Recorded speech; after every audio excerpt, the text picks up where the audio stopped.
जय श्री कृष्ण। राधे राधे जी। आज की इस पावन कथा में आप सभी भक्तों का हार्दिक स्वागत है। प्रभु श्री कृष्ण की असीम कृपा आप और आपके परिवार पर सदैव बनी रहे।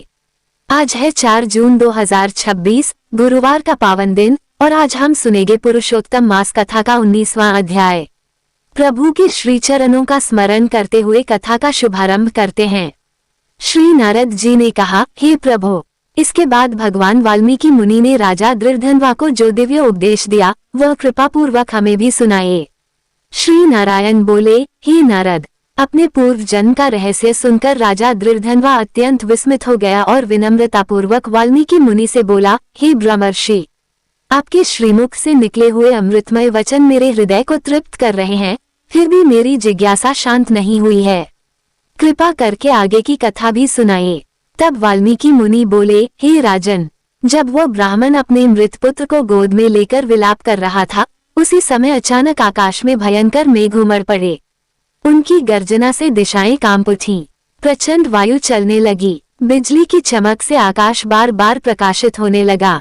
देखते ही देखते ऐसी वर्षा आरंभ हुई जो लगातार 1 मास तक होती रही। जल से धरती भर गई, नदियां उफान मारने लगी, किंतु पुत्र वियोग की अग्नि में जल रहा वह ब्राह्मण इन सब बातों से अनजान रहा। उसने न भोजन किया, न जल ग्रहण किया।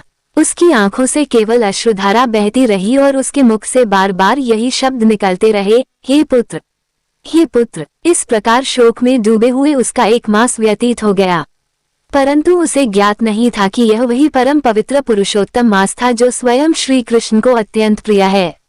अनजाने में ही उस ब्राह्मण से पुरुषोत्तम मास का पालन हो गया। भगवान भक्त के भाव को देखते हैं, ज्ञान या अज्ञान को नहीं। पुरुषोत्तम मास की महिमा से प्रसन्न होकर स्वयं श्री हरि प्रकट हुए। उनका स्वरूप नवीन वर्षा ऋतु के मेघ के समान श्याम था। उनके कंठ में वनमाला सुशोभित थी। उनके दर्शन मात्र से वातावरण दिव्यता से भर गया। जैसे ही भगवान प्रकट हुए, वर्षा और मेघों का समस्त समूह विलीन हो गया। ब्राह्मण ने जब अपने सम्मुख श्री कृष्ण को देखा तो उसकी आंखों से अश्रुओं की धारा बह निकली। उसने अपने पुत्र के शरीर को भूमि पर रखा और पत्नी सहित भगवान को दंडवत प्रणाम किया। उसके मन में केवल एक ही विश्वास था कि अब हमारे रक्षक स्वयं प्रभु हैं। भगवान श्रीहरि उस ब्राह्मण की अनजानी भक्ति और पुरुषोत्तम मास के प्रभाव से अत्यंत प्रसन्न थे। उन्होंने करुणा से भरी मधुर वाणी में कहा, हे सुदेव, तुम वास्तव में धन्य हो। तुम्हारा भाग्य इतना महान है कि तीनों लोकों में उसका वर्णन करना भी कठिन है। जो कुछ तुम्हारे जीवन में होने वाला है उसे ध्यानपूर्वक सुनो। हे ब्राह्मण, तुम्हें 12,000 वर्ष की आयु वाला पुत्र प्राप्त होगा। तुम्हारा वंश बढ़ेगा और तुम पुत्र सुख का भरपूर आनंद प्राप्त करोगे। मेरे प्रसाद से प्राप्त ये पुत्र ऐसा होगा जिसे देखकर देवता, गंधर्व और मनुष्य भी पुत्र प्राप्ति की इच्छा करेंगे। अब मैं तुम्हें एक प्राचीन इतिहास सुनाता हूँ जिसे पूर्वकाल में महर्षि मार्कंडेय ने राजा रघु को सुनाया था। प्राचीन समय में धनुर नामक एक महान तपस्वी मुनि थे।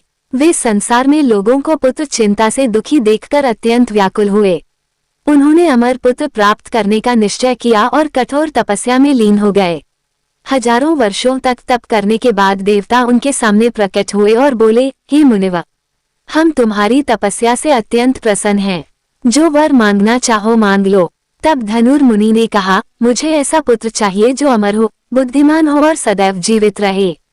देवताओं ने उत्तर दिया, हे मुनिश्रेष्ठ, पृथ्वी लोक में ऐसा पुत्र संभव नहीं है।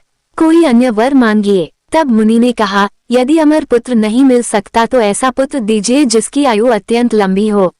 देवताओं ने पूछा, कितनी आयु चाहते हो? धनुर मुनि ने कहा, जब तक यह महान पर्वत विद्यमान रहे तब तक मेरे पुत्र की आयु बनी रहे।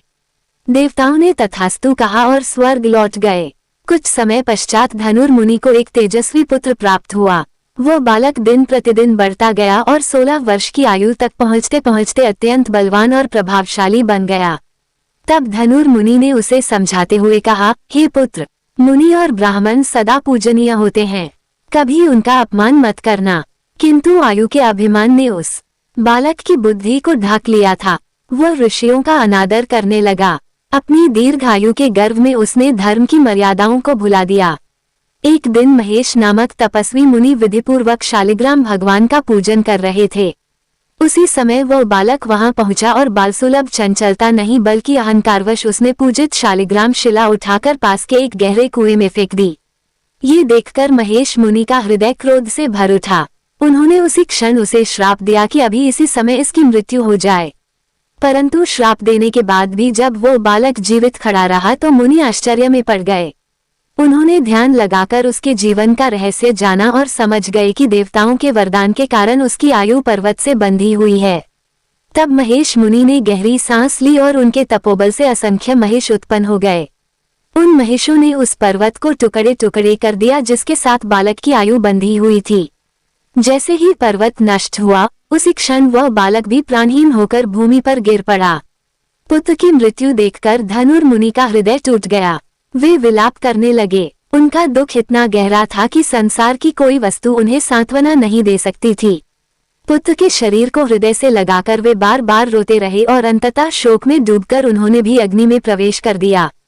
इसीलिए कहा गया है कि हठपूर्वक मांगी गई वस्तु सदैव सुख नहीं देती। जब इच्छा विवेक से बड़ी हो जाती है तब दुख का मार्ग खुल जाता है।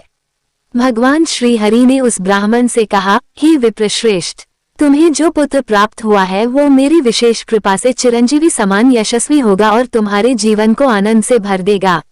गृहस्थ धर्म का पालन करते हुए तुम उसके साथ अनेक वर्षों तक सुख भोगोगे और उसके पश्चात ब्रह्मलोक को प्राप्त करोगे। वहां दिव्य सुखों का अनुभव करने के बाद पुनः पृथ्वी पर जन्म लेकर महान सम्राट बनोगे। पृथ्वी पर पुनर्जन्म लेने के बाद तुम दृढ़धनवा नाम से विख्यात होगे। तुम्हारा तेज सूर्य के समान होगा और तुम्हारा यश चारों दिशाओं में फैल जाएगा। विशाल सेना, असंख्य रथों, हाथियों और घोड़ों से युक्त होकर तुम 10,000 वर्षों तक पृथ्वी पर राज्य करोगे। तुम्हारा वैभव ऐसा होगा कि बड़े बड़े राजा भी तुम्हारे सामने नतमस्तक होंगे। इंद्र के समान ऐश्वर्य और अद्भुत सामर्थ्य तुम्हें प्राप्त होगा। उस समय यही गौतमी तुम्हारी पटरानी बनेगी। वो सदैव तुम्हारी सेवा में तत्पर रहेगी और गुणसुंदरी नाम से प्रसिद्ध होगी। उसके सद्गुणों की चर्चा समस्त राज्य में होगी। तुम्हें 4 पराक्रमी पुत्र और एक अत्यंत सुंदर तथा सौभाग्यशालिनी कन्या प्राप्त होगी जिसका नाम सुशीला होगा। तुम्हारा परिवार सुख, समृद्धि और सम्मान से परिपूर्ण होगा। हे ब्राह्मण, संसार के दुर्लभ सुखों को भोगते भोगते एक समय ऐसा आएगा जब तुम सांसारिक वैभव में लीन होकर भगवान का स्मरण कम कर दोगे। मनुष्य जब सुखों में डूब जाता है तो कभी कभी उसे यह भूल हो जाती है कि यह सब ईश्वर की कृपा से ही प्राप्त हुआ है। तब तुम्हारे कल्याण के लिए स्वयं भगवान एक अद्भुत लीला रचेंगे। एक दिन तुम्हारा पुत्र शुक पक्षी के रूप में प्रकट होगा और वन में एक विशाल वटवृक्ष पर बैठकर वैराग्य से भरे हुए श्लोकों का पाठ करेगा। उसके मुख से निकले हुए वे दिव्य वचन तुम्हारे हृदय को झकझोर देंगे। तुम्हारे भीतर सोया हुआ विवेक जाग उठेगा। संसार की नश्वरता तुम्हें स्पष्ट दिखाई देने लगेगी। उन वचनों को सुनकर तुम अत्यंत चिंतित और गंभीर होकर अपने महल में लौटोगे। फिर तुम्हारा मन धीरे धीरे भोगों से हटकर भगवान की ओर आकर्षित होने लगेगा। जब तुम संसार के सुखों से विरक्त होकर जीवन के वास्तविक उद्देश्य पर विचार करोगे तब तुम्हारे जीवन में एक और शुभ अवसर आएगा। स्वयं महर्षि वाल्मीकि तुम्हारे पास आएंगे और तुम्हें आत्मज्ञान का उपदेश देंगे। उनके उपदेश से तुम्हारे सभी संशय दूर हो जाएंगे। तब तुम और तुम्हारी पत्नी दोनों इस नश्वर शरीर का त्याग करके भगवान श्री हरि के उस परम धाम को प्राप्त करोगे जहां से जीव को पुनः जन्म मृत्यु के चक्र में नहीं आना पड़ता। ये सुनकर वह ब्राह्मण भाव विभोर हो गया। उसी समय भगवान की कृपा से उसका मृत पुत्र जीवित होकर उठ खड़ा हुआ। माता पिता ने जब अपने पुत्र को पुनः जीवित देखा तो उनकी आंखों से आनंदाश्रु बह निकले। उनका हृदय कृतज्ञता से भर गया। आकाश से देवताओं ने पुष्पों की वर्षा की। चारों ओर मंगल ध्वनि गूंज उठी। गरुड़ जी भी यह अद्भुत दृश्य देखकर अत्यंत प्रसन्न हुए। वह बालक अपने माता पिता और भगवान श्री हरि को प्रणाम करके विनम्रतापूर्वक खड़ा हो गया। उस ब्राह्मण ने हाथ जोड़कर भगवान को बार बार प्रणाम किया। उसके हृदय में एक प्रश्न बार बार उठ रहा था। अंततः उसने विनम्रतापूर्वक कहा, हे प्रभु, मैंने 4000 वर्षों तक घोर तपस्या की थी। तब आपने स्वयं प्रकट होकर मुझसे कहा था कि मेरे भाग्य में पुत्र नहीं है। आपके वे वचन मेरे हृदय में आज भी अंकित हैं।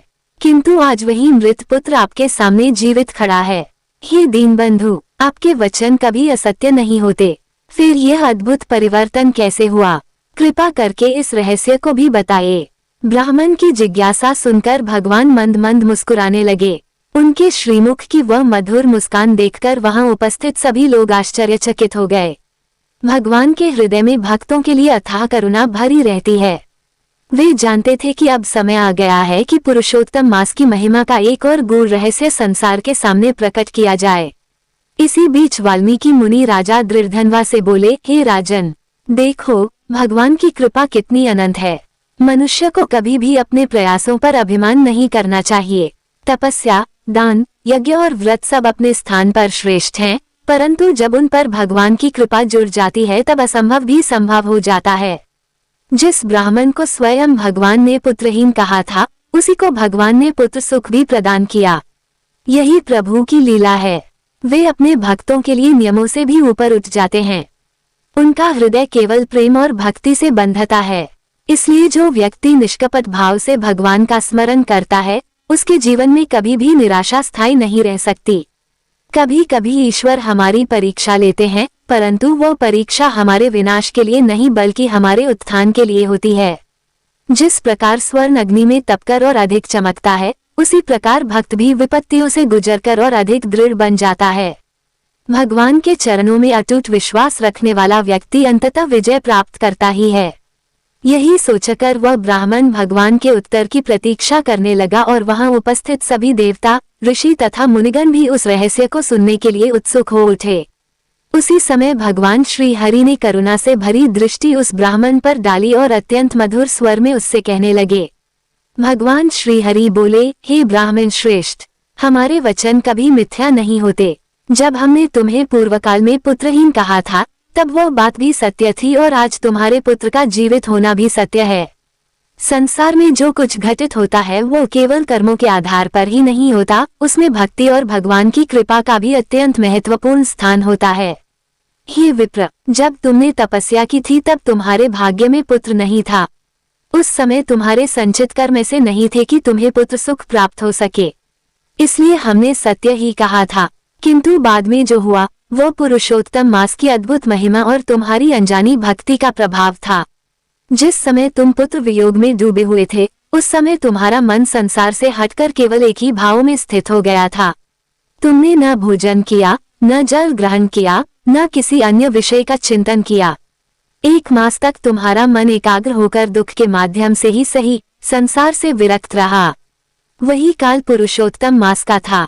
उस मास की महिमा ऐसी है कि यदि कोई व्यक्ति जानकर श्रद्धा से उसका पालन करे तो उसका कल्याण होता ही है, किंतु यदि कोई अज्ञानवश भी उसके प्रभाव में आ जाए और उसका जीवन भगवान की ओर मुड़ जाए तो भी प्रभु उस पर कृपा बरसाते हैं। हे ब्राह्मण, पुरुषोत्तम मास सभी मासों में श्रेष्ठ है। जैसे नदियों में गंगा, पर्वतों में हिमालय, वृक्षों में कल्पवृक्ष और देवताओं में श्री हरि सर्वोपरि हैं, उसी प्रकार महीनों में पुरुषोत्तम मास सर्वोत्तम माना गया है। इस मास में किया गया छोटा सा पुण्य भी अनेक गुना होकर फल देता है।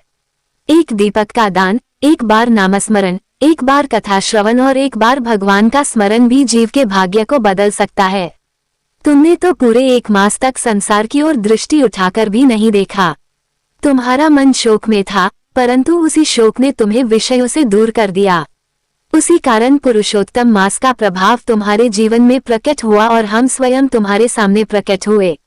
भगवान की यह बात सुनकर वह ब्राह्मण आश्चर्य से भर गया। उसकी आंखों से अश्रुधारा बहने लगी। उसने सोचा कि मैं तो अपने दुख में डूबा हुआ था, मुझे तो ये भी ज्ञात नहीं था कि पुरुषोत्तम मास चल रहा है, फिर भी प्रभु ने मुझ पर इतनी कृपा कर दी। तब भगवान बोले, हे विप्र, यही तो हमारी करुणा है। जब जीव 1 कदम हमारी ओर बढ़ता है, तब हम उसके लिए 100 कदम आगे बढ़ते हैं। हम भाव के भूखे हैं, बाहरी आडंबर के नहीं। जो निष्कपट हृदय से हमें पुकारता है, हम उसके समीप अवश्य पहुंचते हैं। संसार में ऐसे असंख्य लोग हैं जो केवल कर्मकांड में उलझे रहते हैं, परंतु उनका मन भगवान में नहीं लगता। वहीं कुछ ऐसे भी होते हैं जिनका हृदय प्रेम और श्रद्धा से भरा होता है। हमारा निवास उसी हृदय में होता है। भगवान की ये वचन सुनकर वहां उपस्थित सभी ऋषि मुनि भाव विभोर हो गए। देवताओं ने पुनः पुष्प वर्षा की और भगवान की जय जयकार करने लगे। उधर राजा दृढ़धनवा भी यह कथा सुनकर गहरे चिंतन में डूब गए। उनके मन में बार बार यही विचार आने लगा कि वास्तव में मनुष्य का सबसे बड़ा सहारा भगवान की कृपा ही है। धन, बल, राज्य, परिवार और वैभव सब समय के साथ बदल जाते हैं, किंतु भगवान का नाम और उनकी कृपा कभी साथ नहीं छोड़ती। इसी कारण संतजन सदैव प्रभु स्मरण का उपदेश देते हैं। वाल्मीकि मुनि ने आगे कहा, हे राजन, मनुष्य को कभी भी अपने जीवन की परिस्थितियों से निराश नहीं होना चाहिए। कभी कभी जिस घटना को हम अपने जीवन का सबसे बड़ा दुख समझते हैं, वही घटना आगे चलकर हमारे कल्याण का कारण बन जाती है। उस ब्राह्मण के लिए पुत्र वियोग असहनीय था, परंतु उसी दुख ने उसे पुरुषोत्तम मास का पुण्य प्रदान किया और अंततः भगवान के साक्षात दर्शन कराए। इसलिए विपत्ति आने पर भी धैर्य नहीं छोड़ना चाहिए। ईश्वर की प्रत्येक व्यवस्था में कोई न कोई गहरा रहस्य छिपा होता है। जो व्यक्ति विश्वास बनाए रखता है, उसे समय आने पर उस रहस्य का ज्ञान अवश्य होता है। इसी प्रकार संसार में अनेक बार ऐसा होता है कि मनुष्य अपनी सीमित बुद्धि से किसी घटना को समझ नहीं पाता, किंतु भगवान दूर भविष्य को देखकर ही प्रत्येक व्यवस्था करते हैं। इसलिए भक्त का कर्तव्य केवल इतना है कि वो हर परिस्थिति में भगवान का स्मरण करता रहे और उनके निर्णय पर विश्वास रखे। भगवान श्री हरि की कृपा का स्मरण करते हुए वह ब्राह्मण बार बार उनके चरणों में प्रणाम करने लगा। उसके हृदय में अब शोक का नामो निशान नहीं था, वहां केवल कृतज्ञता, श्रद्धा और भक्ति का अथाह सागर उमड़ रहा था। उसी समय वहां उपस्थित ऋषियों ने भगवान की स्तुति करनी आरंभ की और समस्त वातावरण हरिनाम से गुंजायमान हो उठा। उस दिव्य वातावरण में भगवान श्री हरि ने एक बार पुनः सभी की ओर करुणा भरी दृष्टि डाली और फिर भक्तों के कल्याण के लिए एक और अत्यंत पवित्र रहस्य का वर्णन करना प्रारंभ किया। भगवान श्री हरि बोले, हे मुनिगण, हे ब्राह्मण श्रेष्ठ, ये संसार एक विशाल समुद्र के समान है। इसमें जन्म और मृत्यु की अनगिनत लहरें उठती रहती हैं। कभी सुख आता है, कभी दुख आता है, कभी सम्मान मिलता है तो कभी अपमान। जो मनुष्य इन परिस्थितियों में उलझ जाता है, वह बार बार मोह के बंधन में फंसता रहता है। किंतु जो व्यक्ति इन सबको ईश्वर की इच्छा मानकर स्वीकार करता है, वह धीरे धीरे संसार के बंधनों से मुक्त होने लगता है। इसलिए बुद्धिमान वही है जो हर परिस्थिति में भगवान का स्मरण करता रहे। हे विप्र, संसार में मनुष्य अनेक प्रकार की इच्छाएं करता है। कोई धन चाहता है, कोई संतान चाहता है, कोई यश चाहता है और कोई दीर्घायु की कामना करता है। परंतु जब एक इच्छा पूर्ण होती है तो दूसरी इच्छा जन्म ले लेती है। इस प्रकार इच्छाओं का अंत नहीं होता। जो व्यक्ति केवल इच्छाओं के पीछे भागता है, वह कभी सच्चा सुख नहीं पा सकता।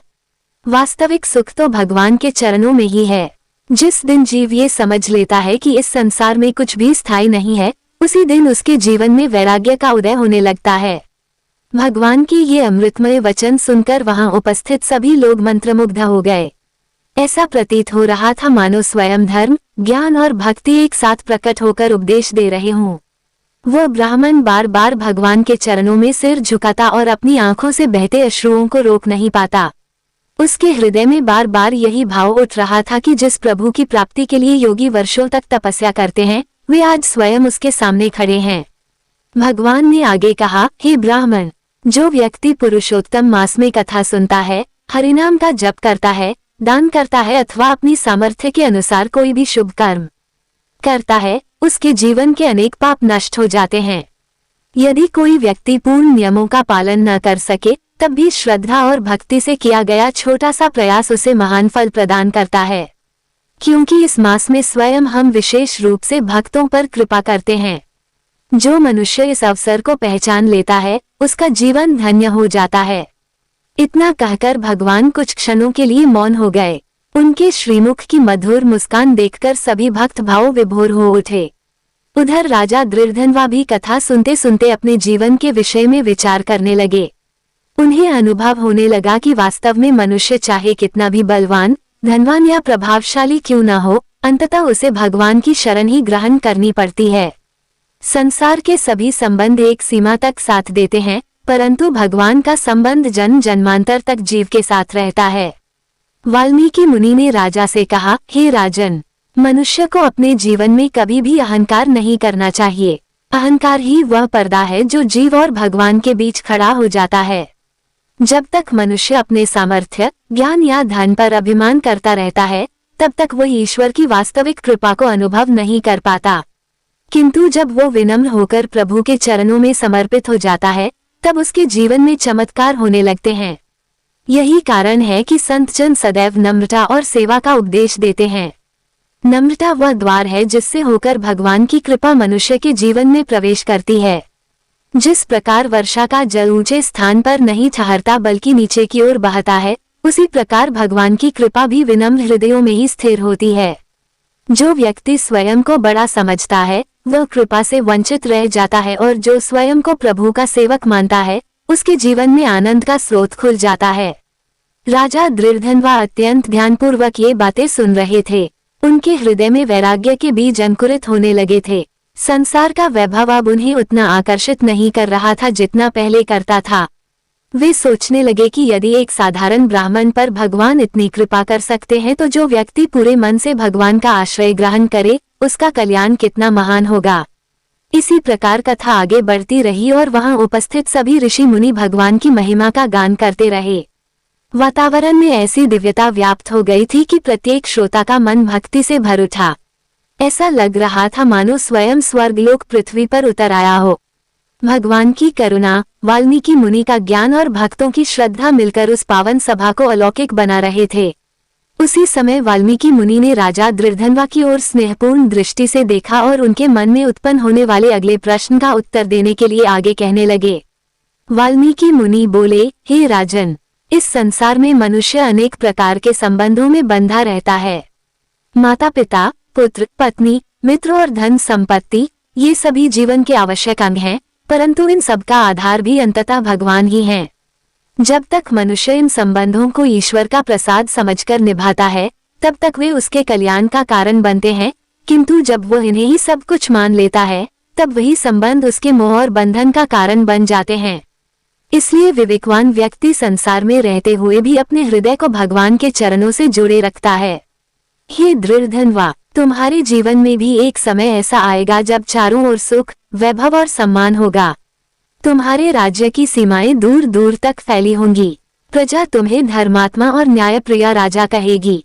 तुम्हारे महलों में उत्सव होंगे, खजाने भरे रहेंगे और तुम्हारे आदेश का पालन करने के लिए हजारों सेवक उपस्थित रहेंगे।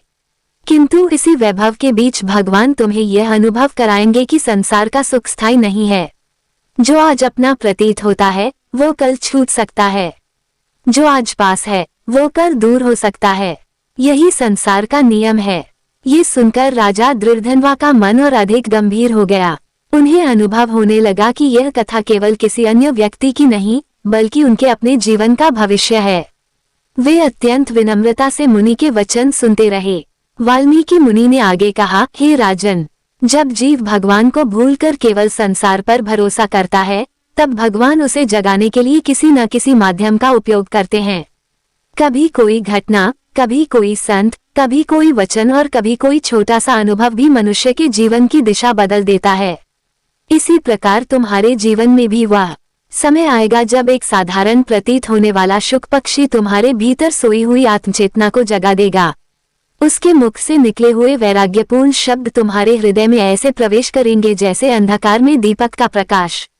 तब तुम्हें यह अनुभव होगा कि वर्षों से जिस सुख को तुम अपना समझ रहे थे वो वास्तव में क्षण भंगुर है। उसी क्षण तुम्हारे भीतर भगवान को जानने की तीव्र इच्छा उत्पन्न होगी और यही इच्छा मनुष्य के वास्तविक आध्यात्मिक जीवन का प्रारंभ होती है। जब तक जीव को संसार में ही आनंद दिखाई देता है तब तक वह भगवान की खोज नहीं करता, किंतु जब उसे संसार की सीमाएं दिखाई देने लगती हैं तब वह उस अनंत सुख की ओर बढ़ता है जो केवल परमात्मा में है। हे राजन, याद रखो, भगवान को पाने का मार्ग बाहर नहीं भीतर से प्रारंभ होता है। जब मनुष्य अपने मन को शुद्ध करता है, अपने अहंकार को त्यागता है और विनम्रता से प्रभु का स्मरण करता है तब उसके हृदय में भक्ति का प्रकाश फैलने लगता है। वही प्रकाश आगे चलकर ज्ञान बनता है और वही ज्ञान अंततः मुक्ति का द्वार खोलता है। वाल्मीकि मुनि के मुख से निकले हुए ये वचन अमृत के समान थे। राजा दृढ़धनवा उन्हें सुनकर बार बार धन्य अनुभव कर रहे थे।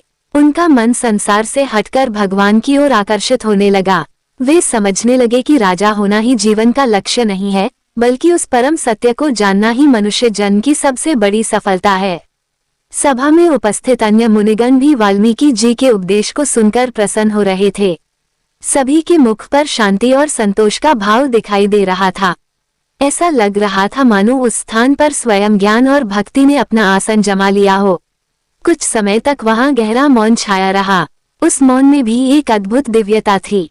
फिर वाल्मीकि मुनि ने पुनः कहना प्रारंभ किया, हे राजन, संसार में बहुत से लोग धन प्राप्त कर लेते हैं, बहुत से लोग यश प्राप्त कर लेते हैं, बहुत से लोग अधिकार और शक्ति भी प्राप्त कर लेते हैं, किंतु बहुत कम लोग ऐसे होते हैं जो भगवान की कृपा प्राप्त कर पाते हैं। क्योंकि भगवान की कृपा पाने के लिए केवल बाहरी प्रयास पर्याप्त नहीं होते, उसके लिए निर्मल हृदय और निष्कपट भक्ति चाहिए। जो व्यक्ति दूसरों का कल्याण चाहता है, जो किसी के प्रति द्वेष नहीं रखता, जो अपने सुख दुख को भगवान की इच्छा मानकर स्वीकार करता है और जो हर परिस्थिति में प्रभु का नाम नहीं छोड़ता, वही वास्तव में भगवान का प्रिय बनता है। ऐसे भक्त की रक्षा स्वयं भगवान करते हैं। उसके मार्ग की बाधाएं धीरे धीरे दूर होने लगती हैं और उसका जीवन दिव्य उद्देश्य की ओर बढ़ने लगता है। इसी कारण संतजन बार बार कहते हैं कि मनुष्य को अपने जीवन में भगवान का नाम कभी नहीं छोड़ना चाहिए। चाहे सुख हो या दुख, लाभ हो या हानि, सम्मान हो या अपमान, हर स्थिति में प्रभु का स्मरण करते रहना चाहिए, क्योंकि अंत समय में वही नाम जीव का सबसे बड़ा सहारा बनता है। ये कहकर वाल्मीकि मुनि कुछ क्षणों के लिए रुके। राजा दृढ़धनवा अत्यंत श्रद्धा से उनके श्रीमुख की ओर देख रहे थे। उनके हृदय में अनेक भाव उठ रहे थे और वे उन दिव्य रहस्यों को सुनने के लिए और भी अधिक उत्सुक होते जा रहे थे। तभी वाल्मीकि मुनि ने राजा के मन की जिज्ञासा को समझते हुए आगे एक और अत्यंत प्रेरणादायक प्रसंग का वर्णन आरंभ किया। वाल्मीकि मुनि बोले, हे राजन, ये संसार कर्मभूमि है। यहाँ प्रत्येक जीव अपने कर्मों के अनुसार सुख और दुख का अनुभव करता है। कोई व्यक्ति राजमहलों में जन्म लेता है तो कोई साधारण झोपड़ी में, कोई जन्म से ही वैभव प्राप्त कर लेता है तो कोई जीवन भर संघर्ष करता रहता है। किंतु इन सब के पीछे केवल वर्तमान जीवन के कर्म नहीं, बल्कि अनेक जन्मों के संचित संस्कार भी कार्य करते हैं। इसलिए बुद्धिमान मनुष्य कभी किसी के भाग्य से ईर्ष्या नहीं करता और न ही अपने कष्टों से निराश होता है। वो ये जानता है कि भगवान की व्यवस्था पूर्णतः न्यायपूर्ण है और समय आने पर प्रत्येक जीव को उसके कर्मों का फल अवश्य प्राप्त होता है। हे दृढ़धनवा, मनुष्य को सदैव ये स्मरण रखना चाहिए कि जीवन का प्रत्येक क्षण अत्यंत मूल्यवान है। जो समय बीत गया वह लौटकर नहीं आता। इसलिए जो व्यक्ति अपने जीवन को केवल भोगों और विषयों में नष्ट कर देता है, वह अंत में पश्चाताप करता है। परंतु जो व्यक्ति समय रहते भगवान का स्मरण कर लेता है, उसका जीवन सफल हो जाता है। जैसे अंधकार कितना भी गहरा क्यों न हो, एक छोटा सा दीपक उसे दूर कर देता है, वैसे ही भगवान का एक सच्चा स्मरण भी मनुष्य के जीवन में परिवर्तन ला सकता है। भगवान का नाम इतना पवित्र है कि वो पतित से पतित जीव का भी उद्धार कर सकता है। यही कारण है कि संतजन हर समय नामस्मरण की महिमा का गान करते हैं। राजा दृढ़धनवा ने विनम्रता से पूछा, हे मुनिवर, यदि भगवान का नाम इतना ही महान है तो फिर संसार के अधिकांश लोग उसकी ओर आकर्षित क्यों नहीं होते? वाल्मीकि मुनि मुस्कुराए और बोले, हे राजन, यही तो भगवान की माया का प्रभाव है। जीव जिस वस्तु को देख सकता है उसे वास्तविक मान लेता है और जिसे अनुभव करने के लिए श्रद्धा की आवश्यकता होती है उसे अक्सर अनदेखा कर देता है। संसार के सुख तुरंत दिखाई देते हैं, इसलिए मनुष्य उनकी ओर दौड़ता है, किंतु भगवान का आनंद भीतर अनुभव होता है, इसलिए उसे पाने के लिए धैर्य, श्रद्धा और साधना की आवश्यकता होती है। जो व्यक्ति धैर्य रखता है वही अंततः उस आनंद को प्राप्त कर पाता है। मुनि के इन वचनों ने राजा के हृदय को गहराई तक स्पर्श किया। वे सोचने लगे कि वास्तव में मनुष्य अपना अधिकांश जीवन उन वस्तुओं के पीछे व्यतीत कर देता है जो एक दिन उससे छिन जाने वाली हैं। किंतु जो वस्तु कभी नहीं छिनती, अर्थात भगवान का प्रेम, उसकी ओर बहुत कम लोग ध्यान देते हैं। वाल्मीकि मुनि आगे बोले, हे राजन, एक समय ऐसा भी आता है जब भगवान अपने भक्त की परीक्षा लेते हैं। उस समय भक्त को ऐसा प्रतीत हो सकता है कि भगवान उसकी पुकार नहीं सुन रहे हैं, परंतु वास्तव में वही समय उसके आध्यात्मिक उत्थान का होता है। जैसे गुरु अपने शिष्य को योग्य बनाने के लिए कठिन अभ्यास कराता है, वैसे ही भगवान भी अपने प्रिय भक्तों को और अधिक दृढ़ बनाने के लिए परीक्षाओं से गुजरने देते हैं। जो भक्त उन परिस्थितियों में भी विश्वास नहीं छोड़ता, वही अंततः भगवान की विशेष कृपा का पात्र बनता है। संसार के इतिहास में ऐसे अनेक उदाहरण हैं जहां भक्तों ने असहनीय कष्ट सहन किए, परंतु अंत में भगवान ने उनकी ऐसी रक्षा की कि उनकी कीर्ति युगों युगों तक अमर हो गई। इसलिए विपत्ति आने पर घबराना नहीं चाहिए। कभी कभी भगवान की सबसे बड़ी कृपा उसी रूप में आती है जिसे हम प्रारंभ में कष्ट समझ बैठते हैं। ये सुनकर राजा दृढ़धनवा की आंखों में श्रद्धा के भाव उमड़ आए। उन्होंने अनुभव किया कि जीवन के प्रत्येक उतार चढ़ाव के पीछे कोई न कोई दिव्य उद्देश्य अवश्य होता है। जो व्यक्ति उस उद्देश्य को समझ लेता है, उसका दृष्टिकोण बदल जाता है। वो शिकायत करना छोड़ देता है और भगवान पर विश्वास करना सीख जाता है। सभा में बैठे हुए ऋषि मुनि भी इन दिव्य बातों को सुनकर प्रसन्न हो रहे थे। वातावरण में ऐसी शांति थी मानो स्वयं समय भी कुछ क्षणों के लिए ठहर गया हो। दूर तक फैले वन में मंद मंद वायु बह रही थी और पक्षियों का मधुर कलरव उस पावन सभा की शोभा बढ़ा रहा था।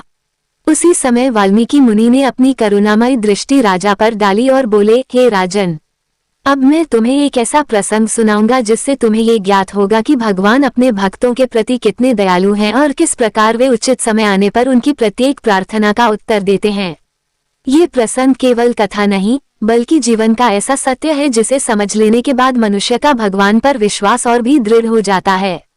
तब राजा दृढ़धनवा अत्यंत उत्सुक होकर मुनि के अगले वचनों को सुनने के लिए एकाग्रचित होकर बैठ गए और समस्त सभा का ध्यान भी अब उसी दिव्य प्रसंग की ओर केंद्रित हो गया। वाल्मीकि मुनि बोले, हे राजन, इस संसार में मनुष्य जैसा चिंतन करता है, धीरे धीरे उसका जीवन भी वैसा ही बनता चला जाता है। मन के भीतर उठने वाले भाव केवल मन तक सीमित नहीं रहते, वे हमारे व्यवहार, हमारे शब्दों और हमारे कर्मों के माध्यम से बाहर प्रकट होते हैं। यही कारण है कि संत जन सदैव शुभ चिंतन करने की प्रेरणा देते हैं। जो व्यक्ति दूसरों के लिए मंगल की कामना करता है, उसके जीवन में भी मंगल का मार्ग प्रशस्त होने लगता है। और जो व्यक्ति सदा ईर्ष्या, द्वेष और बुरे विचारों में डूबा रहता है, वो स्वयं अपने लिए दुख का कारण बन जाता है। हे राजन, एक नगर में चंदन का एक व्यापारी रहता था। उसके पास उत्तम कोटि का चंदन भरा पड़ा था, किंतु कई दिनों से उसका व्यापार नहीं चल रहा था। धीरे धीरे उसके मन में चिंता बढ़ने लगी। चिंता इतनी बड़ी कि उसके विचार भी दूषित होने लगे। वह दिन रात यही सोचता रहता कि किसी प्रकार उसका चंदन बिक जाए। उधर उसी राज्य का राजा अत्यंत धर्मात्मा और न्यायप्रिय था। एक दिन वह व्यापारी राजसभा में पहुंचा। जैसे ही राजा की दृष्टि उस पर पड़ी, उनके मन में बिना किसी कारण उसके प्रति नकारात्मक विचार उत्पन्न होने लगे। राजा स्वयं भी ये देखकर आश्चर्यचकित थे कि उनके मन में ऐसा भाव क्यों आया। कुछ समय बाद व्यापारी वहां से चला गया, किंतु राजा का मन अशांत हो गया। उन्होंने अपने मंत्री को बुलाया और सारी बात बताकर कारण जानना चाहा। मंत्री अत्यंत बुद्धिमान था। उसने कुछ दिनों तक उस व्यापारी के व्यवहार का निरीक्षण किया। धीरे धीरे उसे ज्ञात हुआ कि व्यापारी अपने मन में बार बार यह सोचता है कि यदि राजा का देहांत हो जाए तो उसके अंतिम संस्कार में उसका सारा चंदन बिक जाएगा। यही कारण था कि उसके मन से निकलने वाले नकारात्मक भाव वातावरण में फैल रहे थे। मंत्री ने बुद्धिमानी से उपाय किया और व्यापारी से कहा कि वो प्रतिदिन राजभवन के लिए चंदन भेजा करे। अब व्यापारी को प्रतिदिन उचित मूल्य मिलने लगा। उसकी चिंता समाप्त हो गई और उसके मन में राजा के प्रति शुभ भाव उत्पन्न हो गए। कुछ समय बाद जब वो पुनः राजसभा में पहुंचा तो राजा के मन में उसके लिए सम्मान और स्नेह के भाव जागृत हुए। तब मंत्री ने राजा से कहा, हे महाराज, पहली बार जब यह आया था तब इसके मन में आपके प्रति अशुभ विचार थे और अब यह आपके दीर्घ जीवन की कामना करता है, इसलिए आपके मन के भाव भी बदल गए। हे राजन, संसार में हमारे विचार केवल हमारे भीतर नहीं रहते, वे सूक्ष्म रूप से दूसरों को भी प्रभावित करते हैं। इसलिए सदैव शुभ सोचो, शुभ बोलो और शुभ कर्म करो। जब मन में भगवान का नाम और दूसरों के प्रति सद्भाव रहता है, तब जीवन में अद्भुत परिवर्तन आने लगता है। यही कारण है कि संतजन कहते हैं कि मनुष्य को अपने मन का विशेष ध्यान रखना चाहिए, क्योंकि जीवन की दिशा बाहर से नहीं, भीतर से निर्धारित होती है।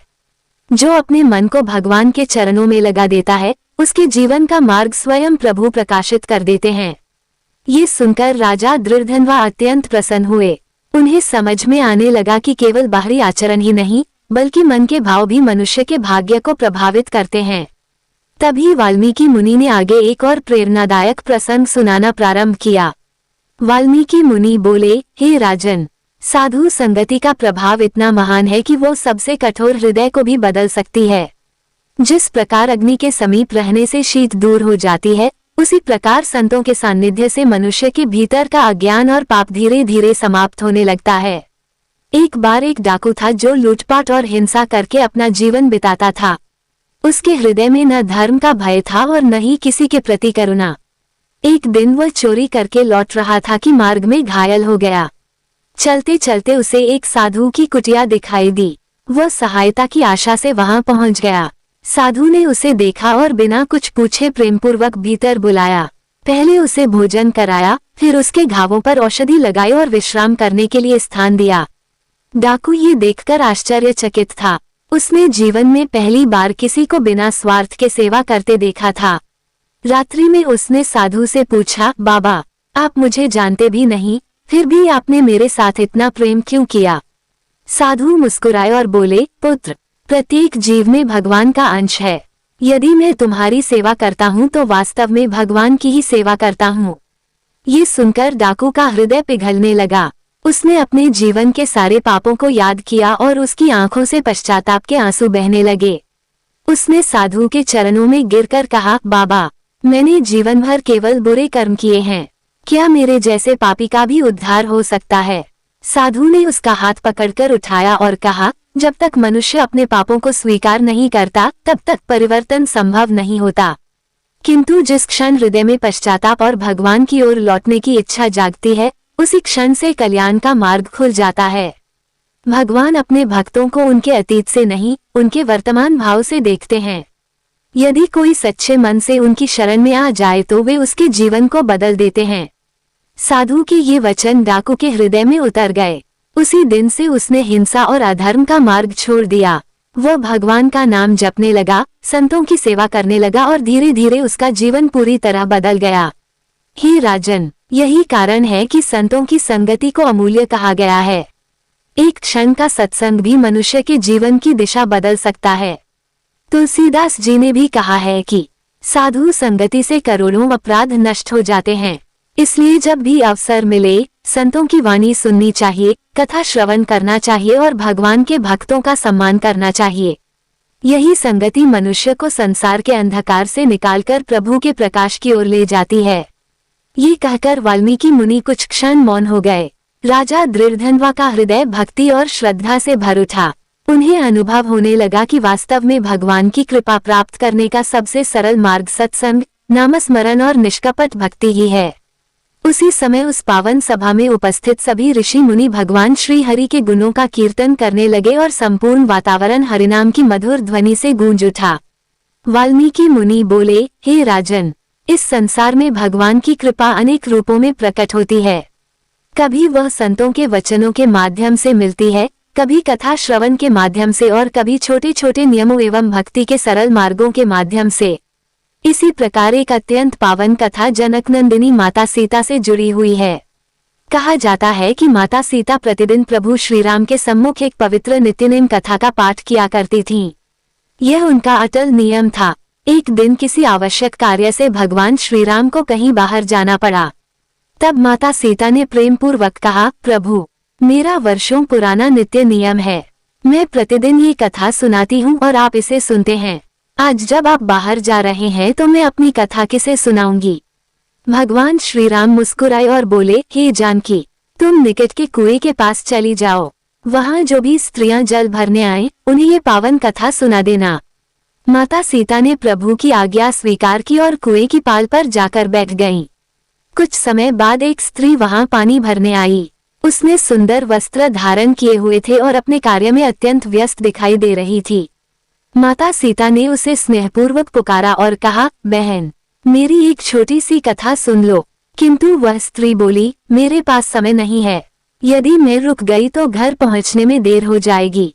ये कहकर वो बिना कथा सुने ही चली गई।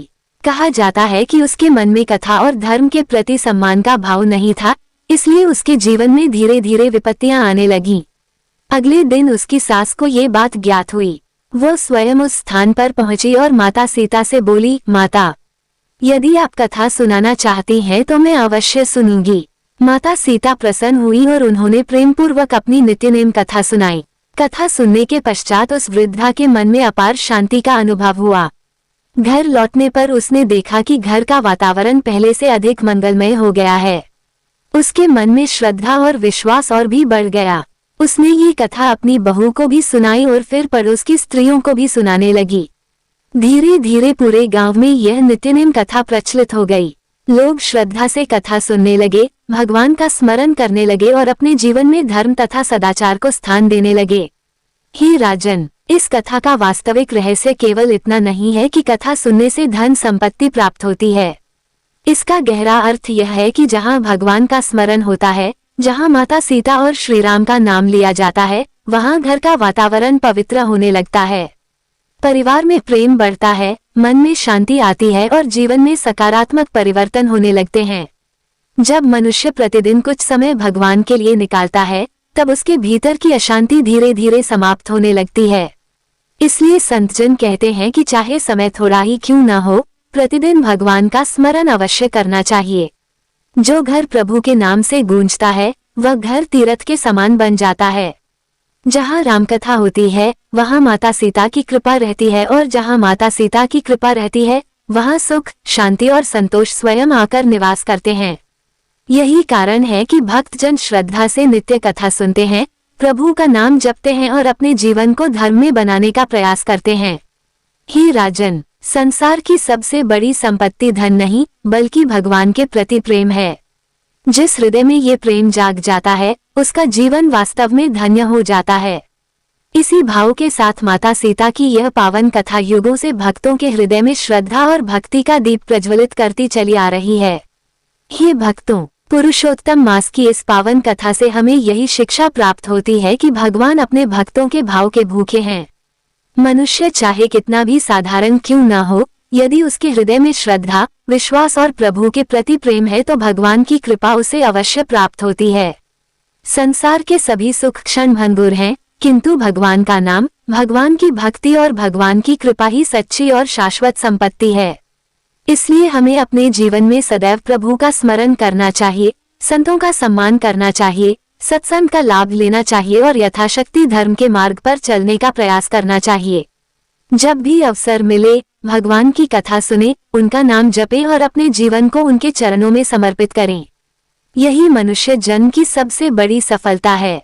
प्रभु श्रीहरि की कृपा से हमारे जीवन के सभी दुख, कष्ट और बाधाएं दूर हों तथा हमारे हृदय में सदा भक्ति का प्रकाश बना रहे। इसी मंगल कामना के साथ आज की कथा को यहीं विराम देते हैं। प्रभु श्री राम, माता सीता, राधा रानी और भगवान श्री कृष्ण आप सभी पर अपनी असीम कृपा बनाए रखें। प्रेम से बोलिए श्री राधे राधे। जय श्री कृष्ण, जय श्री राम, हरि बोल।